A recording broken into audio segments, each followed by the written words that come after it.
자, 우리 하나님의 말씀은 데살로니가 전서 1장 2절부터 5절까지 보겠습니다. 데살로니가 전서 1장 2절부터 5절입니다.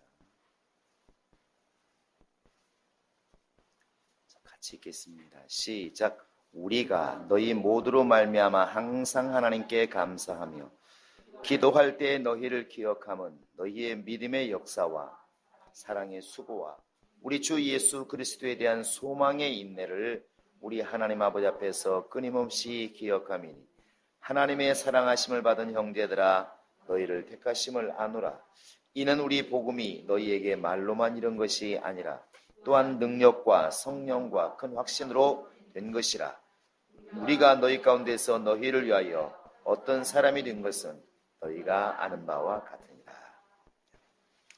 하나님 아버지, 오늘 또 우리가 이렇게 많은 눈이 내리고 어렵지만 그러나 그 모든 것들을 물리치고 또 하나님께 나와 기도하오니 우리의 기도를 들으시고 놀라운 것으로 넘치는 것으로 하나님의 비밀한 것으로 허락하여 주시옵소서.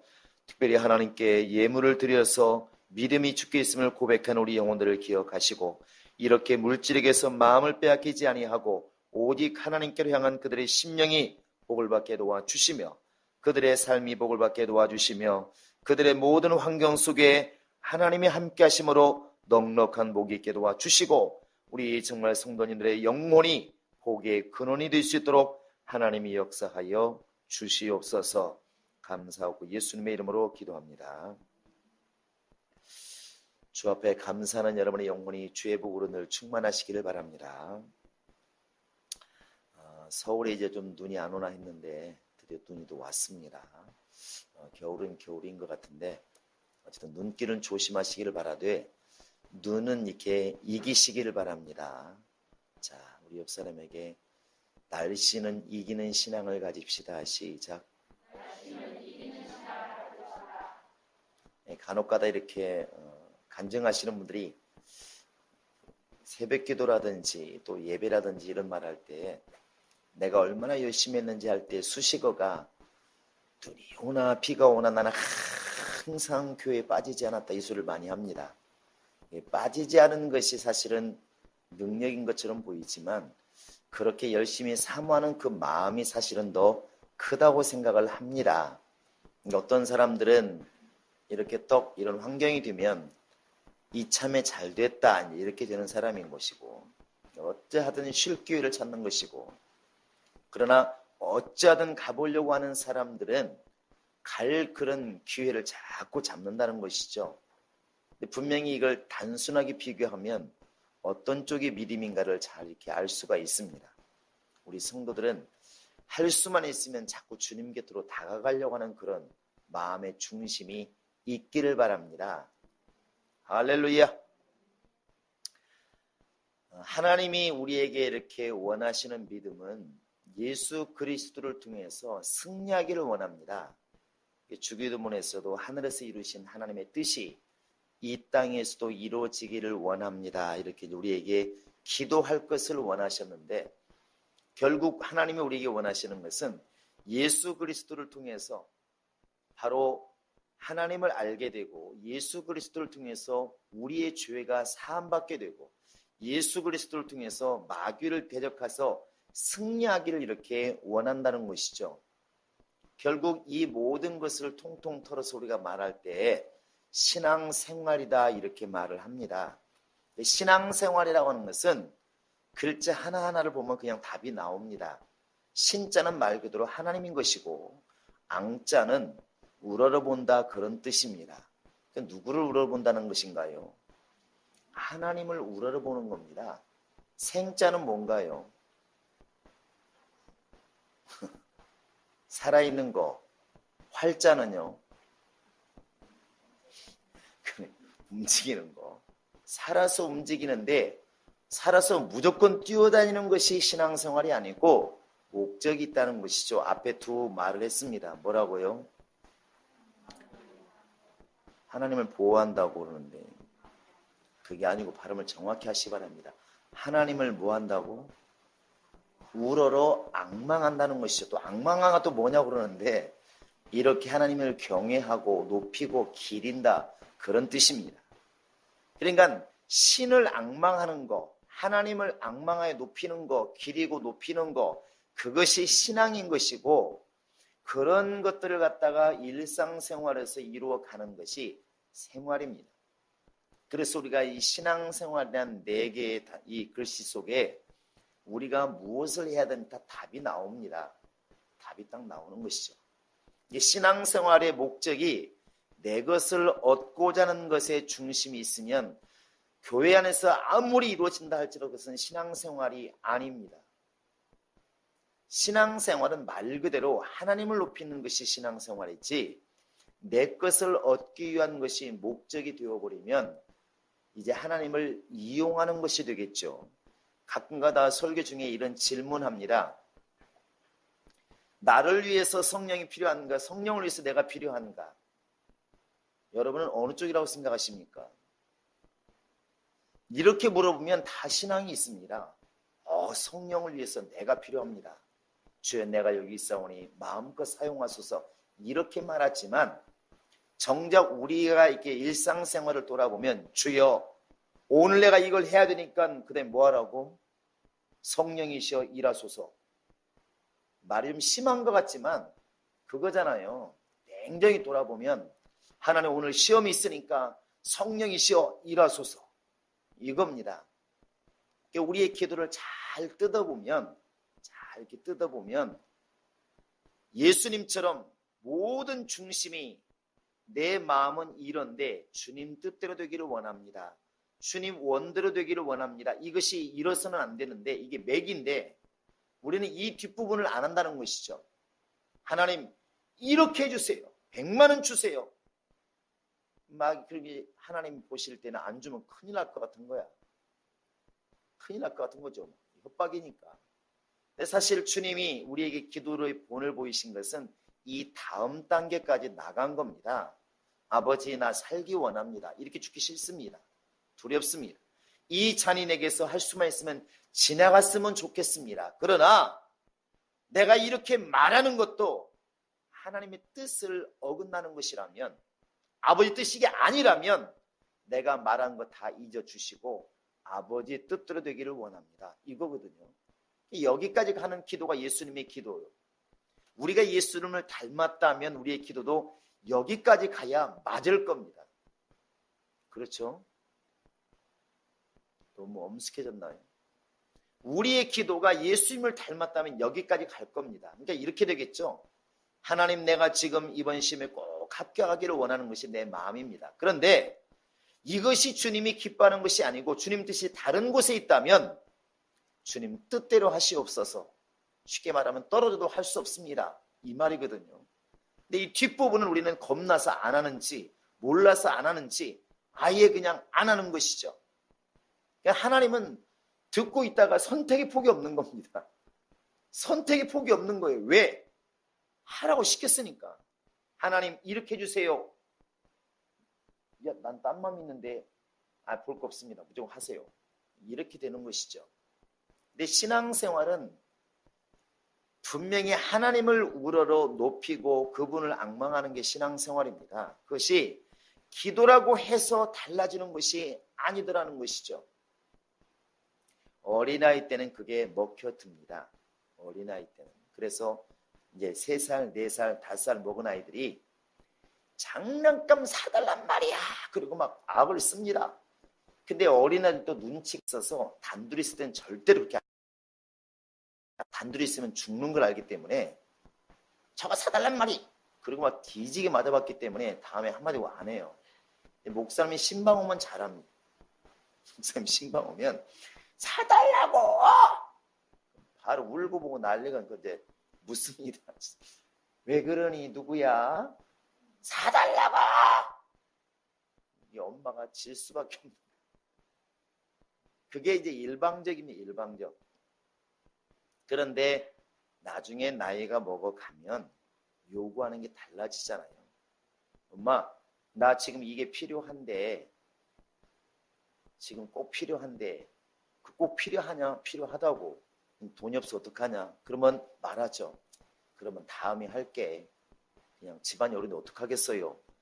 이게 이제 자기는 원하는 게 있지만 사실은 부모에게 중심을 두는 겁니다.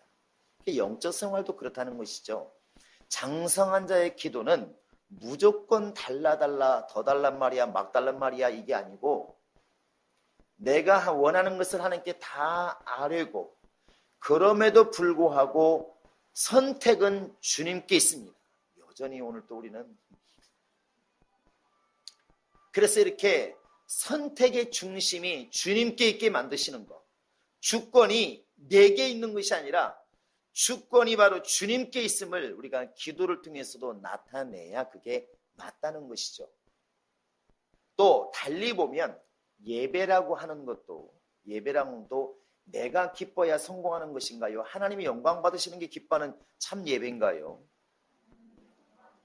말은 잘합니다. 정말로 그런가요? 그런데 많은 사람이 얘기를 들어보면 예배 중에 내가 감동받는 찬송을 하고 내가 감동받는 말씀을 전해주면 그날은 나가면서 너무 기분이 좋은 거예요. 그래, 우리 목사님 생각이 맞는 거야. 나는 저런 설교하는 목사님을 원했어. 이러잖아요. 난 오늘 찬송이 얼마나 은혜가 됐는지 몰라. 자기가 원하는 찬송을 한 겁니다. 자, 이런 사람들이 말하는 게 나쁜 건 아니겠지. 시 없는 사람보다는 낫지만 그런 사람이 있고 자기는 큰 기쁨이 없습니다. 그런데 사실은 찬송도 자기가 좋아하는 쪽의 찬송이 아니에요. 말씀도 보니까 목사님이 지금 나에게 내가 원하는 말씀을 하는 것도 아니에요. 그런데 예배 중에 이렇게 감동이 된다는 것입니다. 예를 드는 겁니다. 야, 내가 이렇게 세계 70억이라는 인구가 있는데 이 순간에 내가 예수의 이름을 부르고 예수의 이름을 의지하고 하나님을 찬양하고 있는 사람이 되었다는 것이 얼마나 감사한가. 내가 무엇을 받아서가 아니라 이 시간 내가 나 같은 사람이 주님을 찬양할 수 있다는 것이 나와 같은 사람이 하나님께 이렇게 예물을 드릴 수 있음이 나와 같은 사람이 주의 말씀을 들을 수 있음이 얼마나 감사한가. 사실 말씀도 내게 원하는 말씀이 아니고 찬송도 원하는 찬송이 아님에도 불구하고 내 자신이 지금 얼마나 부족하고 연약함에도 불구하고 정말 내가 이렇게 정말 건강한 몸을 가지고 주의 이름 부르며 주님께 찬양할 수 있는 것이 얼마나 감사한가. 이게 말은 하지 않지만 이게 너무나 감격스러운 거예요. 자, 아까 말하는 사람과 자기가 원하는 찬송이 나와서 자기가 원하는 쪽에 설교를 하니까 너무나 감동되어서 자기는 오늘 은혜 받았다 말하는 사람과 별로 말할 것은 없지만 내 속에서 정말 너무나 벅차오르는 감동이 있어서 정말 하나님께 너무나 감사하고 기쁨으로 지금 예배했다고 한다면 여러분이 보실 때 누가 정말 은혜 받은 사람입니까? 누가 충만한 사람입니까? 이렇게 보면 답이 나오잖아요. 어느 쪽인 것 같습니까? 어느 쪽인 것 같아요? 이것도 혼란스럽나요? 내면에 보면 두 번째 말한 사람이 훨씬 더 주님 쪽에 가까운 겁니다. 가까운 거예요. 첫 번째 사람은 불만의 소지가 많은 사람이에요. 다음 주에 자기가 원하는 것은 항상 마이너하고 뭔가 한이 서리는 좀 뭔가 가슴을 찡하게 울리는 이런 찬송을 좋아하는데 아까처럼 주의 피로 이게 메이저곡을 불러버리면 아무런 감동이 없는 거예요. 왜 이렇게 꼭 이렇게 그냥 촐싹처럼 이런 찬송을 할까? 은혜가 팍 사라집니다. 거기다가 지난주에 왜 이렇게 목사님이 내 옆에 있는 것처럼 나에게 소곤소곤 하듯이 내가 쏙쏙 드는 말씀만 하더니 그 다음 주간은 왠지 모르게 후배 파는 말만 하는 것이죠. 나가든지 회개하든지 둘 중에 하나야. 이러면 이제 나가면서 뭐라고 하냐면 오늘은 완전히 바닥을 켰어. 이렇게 되는 것이죠. 은혜의 중심이 어디에 있느냐? 주권이 어디 있느냐? 내게 있다는 것이죠. 내가 기쁜 찬송을 부르고 내가 좋아하는 말씀이 들려지면 은혜 받았다고 생각을 하는 것이고 아까 예를 든 두 번째 사람 찬송도 마음에 안 들고 성경의 말씀도 나에게 별로 와 닿지 않아도 이 자리에서 내가 주의 이름으로 예배하며 찬양하며 주님을 경배할 수 있음에 이방신을 섬기지 않고 예수 안에서 새 생명 얻을 수 있음에 감사해서 감격이 밀려오는 사람, 이 사람은 주권이 지금 내게 있는 게 아닙니다. 찬송도 마음에 안 들고 말씀도 안 들어. 하지만 예배할 수 있음에 감사해서 주님께 찬양하는 사람, 그 사람은 진짜로 그건 주권이 주께 있는 것입니다. 신앙이 이렇게 되어야 맞다는 것이죠. 근데 이게 말처럼 잘 안 됩니다. 안 된다는 증거를 왜 알 수 있느냐? 목사들은 많이 이제 앞에 있다 보니까 이런 이야기를 듣는다는 것이죠. 목사님 찬송도 이렇게 쓰면 좋겠어요. 저렇게 쓰면 좋겠어요. 이렇게 이제 요구사항이 옵니다. 그 이야기는 뭐냐면 마음에 안 들었다는 것입니다. 안 들었다는 거예요. 근데 그것이 우리의 신앙이 넘어가서 우리의 주권이 주님께로 있는 것, 주님께 있는 것, 그게 신앙입니다. 나를 앙망하는 것이 신앙이 아니고 하나님을 앙망하여 높이는 것이 그게 신앙생활이 분명하다면 주권이 내게 있지 않고 주님 손에 있어야 됩니다. 두 사람이 가는데 밥을 먹게 됩니다. 여러분, 결정하는 사람이 원래 주인 아닙니까? 그래요, 안 그래요? 종과 주인이 있으면 누가 결정하겠습니까? 물론 현실에서야 네가 먹고 싶은 거 결정해라 할 수 있지만, 그러나 분명하게 말하는 것은 주인을 따라간다는 것이죠. 주인을 따라가게 돼 있으면 그래야 맞는 것이고, 그래서 사장님하고 같이 종업원을 가면 누구 따라가겠습니까? 사장님을 싫어하는 건 안 먹게 돼 있다고요. 주권을 거기에 둔다는 것이, 그러니까 주인인 것입니다. 그래서 성경에서도 주인이 오라면 오고 가라면 가고, 그게 바로 좋은 하인이라는 것이죠. 그래서 백부장을 보고 예수님께서 말씀하시기를 내가 이스라엘 중에 이만한 믿음을 내가 보지 못했다 말하는 것은 그 종이 건강해서 기뻐해서 그게 아닙니다. 예수님의 말씀에 가라면 가고 오라면 오겠다. 아예 자기를 맡겨버렸다는 것이죠. 그 믿음이 좋은 신앙입니다. 근데 우리의 신앙은 내가 움직일 테니까 주님은 알아서 따라오기는 하세요. 아니면 내가 시킨 일이나 하세요.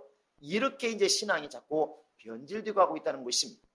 많은 사람 앞에서 그러면서도 내가 굉장히 열심히 일하는 사람, 나를 봐라 얼마나 열심히 일을 하는가, 표면적으로는 열심히 하는 것처럼 보일지 몰라도 내면에 가보면 주님은 그것은 괴로워한다는 것입니다.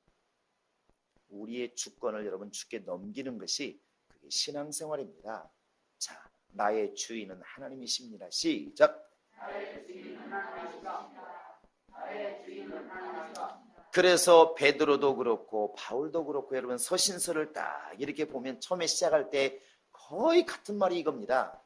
예수 그리스도의 종된 나 바울은, 하나님과 예수의 종된 나 베드로는, 이렇게 계속 나가잖아요. 왜 꼭 이 이야기부터 썼을까? 제가 여러분에게 편지를 쓸 때 예수 그리스도의 종된 나 바울은, 하나님의 뜻으로 말미암아 예수의 종된 나 목사 누구는, 이렇게 쓴다는 얘기는 내가 지금 하나님의 종인 것을 먼저 밝혀놓고 나간다는 것이잖아요. 그게 우선이라는 것입니다. 그런데 우리는 자꾸만 나를 내세우려고 한다는 것입니다. 나를 이렇게 내세우려고 한다는 것이죠. 주권이 내게 있으면 아무리 교회 안에서 이루어져도 그것은 신앙생활이 될 수가 없습니다.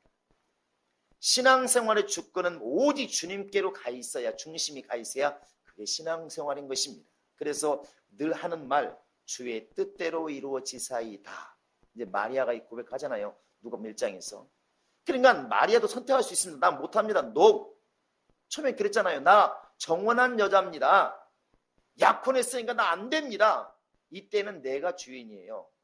계속 그렇게 갔으면 성령이 그를 쓸 수가 없는 것이죠. 그런데 계속 듣다 보니까 이건 절호의 찬스인 거야. 그러니까 나중에 마지막 고백이 뭡니까? 주의 계집종이오니 주의 뜻대로 이루어지사이다. 이렇게 말합니다. 나는 주님의 것이니까 내가 지금 처녀로서 정혼했든 말든 주님의 뜻대로 쓰고 싶은 대로 쓰십시오. 이렇게 자기를 내어드렸을 때 그때로부터 주님의 역사는 막 시작되는 것입니다. 주권이 누구에 있느냐는 것이죠. 우리의 모든 주권이 주님께로 넘어가 있는 그런 참 신앙인이 우리는 될 수 있기를 원합니다. 할렐루야. 다시 한번 나의 주님은 내 주인이시다. 시작. 다시 한번 시작. 이렇게 말해도 예수님은 나의 주인이시다 그러면 얼마나 좋을까? 자, 예수님은 나의 주인이시다. 시작.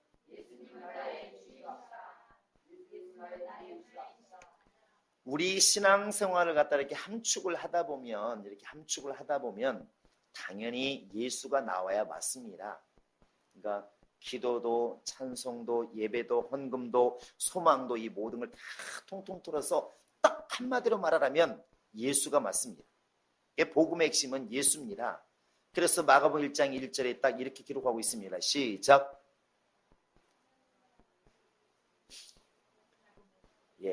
그도 뭐 나오면 됐습니다.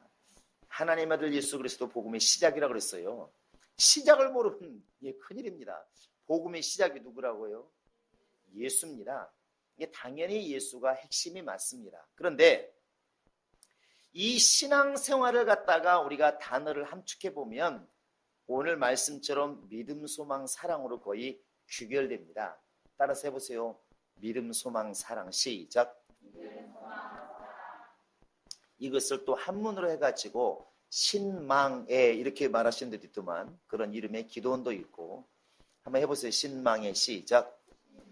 어떤 분은 믿음, 소망, 사랑은 알겠는데 신망이 또 뭐냐고 묻는 사람이 있는데 같은 말입니다. 그냥 한문으로 한 거예요. 믿으신 자, 바랄 망자 이렇게 되는 것이죠. 사랑의 자를 쓰는데 이게 거의 우리 신앙생활의 거의 핵심입니다. 이게 신앙생활은 너무나 범위가 넓은데 그런 것들을 다발다발 묶으면 믿음이라는 단어로 그 다음에 소망이란 단어, 사랑이란 단어로 이렇게 묶을 수가 있는데 우리가 오해하지 말아야 될 것, 특히 오늘 저녁 우리가 기도를 중심으로 보았을 때 하나님께 우리가 뭘 기도해야 될까? 당연히 믿음에 대해서, 사랑에 대해서, 소망에 대해서 기도를 하셔야 됩니다. 그런데 우리가 이렇게 잘 한번 생각해 보면 믿음과 소망과 사랑은 관념적입니다. 여러분 옆에 사람 한번 얼굴 보시기 바랍니다. 믿음이 보이시나요? 보기가 민망하지. 그래, 한국 사람들 하는 말로 그래, 나 믿음 없다. 너는? 이러면 참 답답해지는데. 자, 믿음이 보여요? 안 보여요? 안 보입니다. 이건 생각으로 보이는 겁니다. 그러면 사랑은? 안 보인다고 다 말하면 맞습니다. 떨지 마시고. 자, 사랑은 눈에 보여요? 안 보여요? 사랑이 자꾸 보인다고 하시는 분 계신데 이건 보통 영감이 아닙니다. 그 다음에 소망은 보여요? 안 보여요? 안 보여요. 근데 있어요? 없어요? 어디에 있나요? 마음에 있는 걸 어떻게 믿냐고. 12번 더 변한다면서. 그런데 어쨌든 우리는 정말 만하게 전라도 말로 허벌나게 믿음, 소망, 사랑은 매일 말을 한다고 해요. 매일 말을 해요. 그런데 그렇게 마음에 있고 정말로 우리가 진실로 있으면 기도할 게 뭐 있나? 믿음인데 뭘 기도합니까? 사랑 있는데 소망이 다 있는데 꽉꽉 차 있는데 뭘 기도하나요? 그런데 믿음이라는 것을 볼 수 있는 것, 사랑이라고 볼 수 있는 것, 소망을 볼 수 있는 게 뭐냐면 그 뒤에 나와 있는 단어입니다. 믿음, 소망, 사랑은 아무리 말해도 안 보이기 때문에 거짓말할 수 있습니다. 나는 믿음이 있습니다. 이것을 갖다가 질책하는 게 야고보서입니다. 여러분 굉장히 믿음 있는 것 같은데 어느 날 탁 쓰러지는 거 보면 한 방에 시험 드는 사람 있잖아요. 주변에 뭐라고 하면 아니 저 사람 신앙이 저거밖에 안 됐어? 이렇게 말하는데 원래 속은 거지. 보이지 않기 때문에. 그러나 진짜 믿음을 볼 수 있는 것, 사랑을 볼 수 있는 것, 소망을 볼 수 있는 게 뭐냐면 여러분 우리 한번 3절을 읽어보시기 바랍니다. 3절 시작. 사랑의 수고와 우리 주 예수 그리스도에 대한 소망의 인내를 우리 하나님 아버지 앞에서 끊임없이 기억하며 자 고개를 드시고 제가 앞에 걸 말하면 여러분은 실상을 말하시기 바랍니다. 믿음의 사랑의 소망의 이 뒤에 것들이 앞에 것들을 나타내는 열매입니다. 그러니까 저 사람이 믿음이 있는가 없는가 뭘로 알 수 있다고? 역사를 볼 수 있어요. 국사를 말하는 게 아닙니다. 일하는 걸 보면 알 수 있다는 것이죠. 사랑을 보면 사랑은 안 보입니다. 사랑이 안 보여요. 그런데 그 사랑을 알 수 있는 게 뭐냐면 그 사람이 수고하는 거 보면 알 수 있다는 것이죠. 소망이 눈에 보입니까? 안 보입니까? 안 보여요. 그런데 인내하는 모습 보여요? 안 보여요? 보입니다. 소망이 있는 만큼 인내하게 되어 있습니다. 소망이 있는 만큼. 이런 얘기할 때 가장 쉬운 게 뭐냐면, 예를 들어서 아파트를 우리가 마련한다고 생각해 봅시다. 아파트 보통 몇 년 걸리나요? 아파트 살아보신 분 대답해 보세요. 몇 년 걸려요? 보통은 3년 걸린다 칩시다. 근데 분양받을 때 머리 터지게 가서 막 분양권을 받으려고 애쓰잖아요. 한참 올라갈 때. 그때 3년 뒤에 아파트가 부도날 것이 절반이라면 여러분 가입하겠어요? 안 하겠어요? 분양 안 받을 거라고. 근데 그 아파트 분양받기만 하면 프리미엄이 붙을 것 같으니까 열심히 분양권을 넣습니다. 그것도 초기 비용이 뭐 1억 5천만 이렇게 냅니다. 어마어마한 돈입니다. 자, 그걸로 놓고 여러분 막 매일매일 괴로워합니까? 소망하며 기다립니까? 아파트 살아보신 분이 많군요. 기다리는 거예요. 지나가면서도 이런 말 하더라고. 어떤 분은 목사님 저 아파트 가면 저 이사 갈 거예요. 저기 지금 당첨됐어요. 누구 염장지르나? 자랑하는 거예요. 지금 힘든데 조금만 참으면 저기 들어간다는 거예요. 그러면서 중도금 내라면 열심히 냅니다. 열심히 내는 거예요. 그 3년 동안 인고의 세월 동안 괴로워하지 않습니다. 돈을 갖다 바치면서도 전혀 슬퍼하지도 않습니다. 지금 너무 먹고 살기 힘들어. 근데 그 돈 다 전략해가지고 아파트 중도금 넣는 거예요. 뭐가 있으니까? 소망이 있으니까. 그게 소망입니다. 소망이 크면 클수록 인내가 커지는 겁니다. 항상 가치가 있고, 가치. 믿음이 크면 역사도 크게 되어 있습니다. 믿음만큼만 역사하는 것입니다. 교회에서도 믿음이 큰 사람들은 이익 보고 손해보고 이런 걸 별로 안 따져요. 왜? 주님이 다 기억하실 거니까. 그런 믿음 분명히 있으니까. 그런데 적당한 믿음이 있는 사람들은 사람은 모르지만 적당하게 봉사한다는 것이죠. 적당하게 헌신하고 손해 안 볼 만큼만 이제 적당히 하는 것이에요. 그 사람 믿음은 그 정도만 되는 것입니다. 그 정도만. 그 다음에 사랑의 수고라고 그러는데 사랑이 안 보이니까 우리는 늘 고백합니다. 한번 해보시기 바랍니다. 나 예수를 사랑합니다. 시작. 뭐 달라고 하니까 마음 놓고 하세요. 다시 한번 나 우리 예수님 진짜 사랑합니다. 시작. 나 예수를 사랑하는 원조입니다. 시작.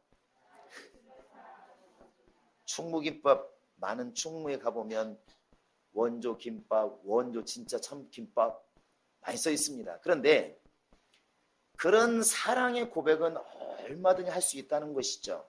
왜? 보이지 않으니까. 그런데 그 사람이 수고하는 것을 보면 그 사랑의 정도가 보인다는 것입니다. 우리가 예수님을 진짜 사랑한다면 하나님은 우리를 사랑한다고 그러고 죽는 것을 내버려 두지 않았습니다. 자기의 아들을 내어 주었어요. 그러니까 성경이 뭐라고 말하냐면 하나님께서 우리를 사랑하사 독생자를 내어 주었으니 아들을 우리에게 주심으로 자신의 사랑을 확증하였느냐고 그랬어요. 확증. 이 확증이 뭐냐면 말로 사랑한다는 게 아니라 아들을 피 흘려서 죽게 만드는 것이 이 사랑에 대한 증거라는 것입니다. 이게 수고죠. 자, 내가 예수를 사랑합니다. 그럼 주님 이렇게 말하겠지. 말로만 이렇게 하지 않겠습니까? 그럼 하나님 우리를 사랑하셔서 아들을 내어 주었는데 우리는 주님을 사랑해서 뭘 주었느냐는 것이죠. 그 뭘 주었느냐가 수고라는 것이 수고. 수고는 말 그대로 손이 고생하는 건데 보인다는 겁니다. 보인다는 거예요. 믿음, 소망, 사랑은 아무것도 안 보입니다. 그러나 믿음으로 하는 일, 사랑해서 하는 일, 소망이 있어 참는 거, 이건 너무나 분명하게 보인다는 것이죠. 그래서 베드로도 묻지 않습니까? 우리에게 말하지 않습니까? 너희가 항상 소망이 필요함은 결국 하나님 앞에서 열매를 얻기 위함이다. 누군가가 너희에게 왜 이렇게 신앙생활 열심히 하고 묻거들랑 그 묻는 것에 대한 대답할 말을 항상 준비해라. 우리의 인내가 여기 있으니 이게 답입니다. 소망이 크면 클수록 지금 어떤 고난이 온다 할지라도 능히 이겨나가는 믿음이 있다는 것이죠. 오늘 밤에 여러분과 지금 내가 기도해야 될 핵심이 바로 여기에 있습니다. 하나님 나에게 믿음을 주세요. 하나님 나에게 사랑을 주세요. 하나님 나에게 소망을 주세요. 이렇게 기도해도 감이 잘 오지 않지 않습니까? 그러나 하나님, 내가 믿음으로 일하기를 원합니다. 내가 주님을 사랑함으로 주님을 위해서 일하기를 원합니다. 내가 하나님의 나라에 소망이 있으므로 내가 인내하는 믿음을 갖기를 원합니다. 이것은 우리가 할 수 있다는 것이죠. 주님이 힘을 주시면 더 할 수 있다는 것입니다. 내가 믿음을 가지고 일하기를 원합니다. 귀신도 쫓고 병도 고치고 교회를 위해서 주님을 위해서 헌신하기를 원하는데 내게 그게 좀 부족하니까 그러한 능력이 있도록 나를 도와주십시오. 이건 할 수 있다는 것이죠. 나를 위해서 좀 구하는 것이 아니라 주님을 위해서 당연히 구할 수 있다는 것입니다. 근데 오늘날 교회들이 믿음과 소망과 사랑은 많이 이야기하지만 믿음으로 일하는 것이 보이지 않고 사랑으로 수고하는 것이 보이지 않는다는 것이죠. 말로는 사랑한다 말하는데 야고보서 말하는 것처럼 가난한 사람에게 배불러라, 따뜻해라 이렇게 말로만 한다는 것입니다. 사랑을 가르쳤다는 것이죠. 사랑하지는 않고 수고가 부족하고 소망은 말하고 있지만 하나님의 나라에 소망이 있다고 그러면서도 결국 그 사람이 하는 일은 땅에 소망을 둔 일밖에 없다는 것입니다. 조금만 힘든 일 생기면 참지 못하고 뛰쳐나가고 시험 들고 인내가 어디 있느냐는 것이죠. 진짜 소망이 있다면 인내할 것입니다. 그래서 우리가 구할 것은 이 뒤의 것들입니다. 우리나라에도 마찬가지고 한국 교인들이 바로 이 뒷부분이 제대로 이루어지면 아마 신앙생활이 이 단어가 부끄럽지 않을 겁니다. 사랑의 수고가 있다면, 정말 믿음의 역사가 있다면, 소망의 인내가 있다면 아마 우리 교회들은 엄청나게 부흥하고 성장할 것이고 개인의 신앙들도 놀랍게 깨어날 것입니다. 우리가 기도해야 될 것은 우리도 그런 사람들과 별 다를 게 없습니다. 우리도 자칫 잘못하면 입으로는 믿음을 말하면서 행동은 불신자처럼 행동을 하고 주님을 사랑한다면서 주님을 사랑하는 사람을 위해서는 아무것도 선물하지 않는 그런 생활을 할 것이고 하나님의 나라에 소망이 있다고 그러면서도 결국에는 이 땅에 소망을 두고 살 수밖에 없는 생활을 이렇게 하게 될 것이라는 것이죠. 그래서 이 밤에 여러분과 내가 기도해야 될 것이 바로 이 부분입니다. 따라서 하시기 바랍니다. 하나님, 나에게 믿음의 역사가 있게 하소서. 사랑의 수고가 있게 하소서. 소망의 인내가 있게 하소서. 여러분, 이것이 오늘 밤에 기도가 될 수 있기를 바랍니다. 특히 남자보다는 여성들이 보면은 이렇게 나를 잘 기억하잖아요. 그게 뭐라고 내년에 또 돌아오는데 결혼기념일, 생일, 남자들은 이런 거 생각하면 힘들어요. 남자들 머리는 잘 기억을 못하는 머리라서 아무리 달력에 빨간 줄을 쳐도 잘 모릅니다. 그런데 만약에 그런 날 남편이 알면서도 여러분에게 나는 당신을 무지무지 사랑해 그러면서 아무런 선물도 안 주면 아무런 관심도 없고 행동이 없다면 그 사랑한다는 말을 뭘로 믿을까 이렇게 말하지 않겠습니까? 똑같다는 것입니다. 여러분 이 밤에 이걸 놓고 기도하시기 바랍니다. 하나님 나의 믿음이 역사로 드러나게 도와주시고 주님 사랑하는 것이 수고로움으로 드러나게 도와주시고 하나님께 대한 소망이 있으므로 내가 인내하는 믿음으로 나타내지게 하소서. 이게 지금 내가 부족하오니 역사와 수고와 인내가 있는 그런 신앙생활이 이루어지게 하소서. 성령이 나를 감동하셔서 이 일을 이루게 하소서. 여러분 이 밤에 기도할 수 있기를 주의 이름으로 축원합니다. 이 시간 우리 다 같이 예수 이름 크게 불고 기도하실 때 하나님 나에게 믿음의 역사가 나타나게 도와주시고 사랑의 수고가 나타나게 도와주시고 소망의 인내가 나타나게 하소서. 다 같이 부르짖어